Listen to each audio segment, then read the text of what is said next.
Umeago nintzenean berriz, entzun ohi nituen, sororik eta posez erotuta, atzo ipuinak. Sinesten nituen, egia handi batzuek bezala, Peru eta Mariaren ipuin barregarri eta sustraigabeak. Entzunak entzunda ere, aspertu ezin nintzen, tabakerik ematen ez nien atzo, gaixoari berriz eta berriz esateko halako ipuinak.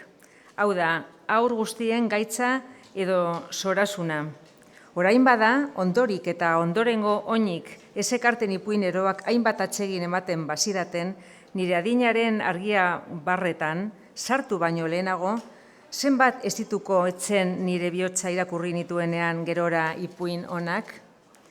Lehenengoan entzuten nituen algaraz eta posez azeriaren asmo, gaiztakeria eta asko jakinak, bere berriketa eta jardunak, baina azkenean irrakuririk ipuinaren aterakizun eta ondoren ederra eta nekusanean, oskol edo azal zatarra auzirik barruan zegoen mami gozoa orointzen nintzen erledontsuaz zeinek lora eder ez direnetatik ere, atera ohi duen estia eta egin gero erlauntzean abarazka edo abao haurtzoen Espainiak gozatzen dituztenak.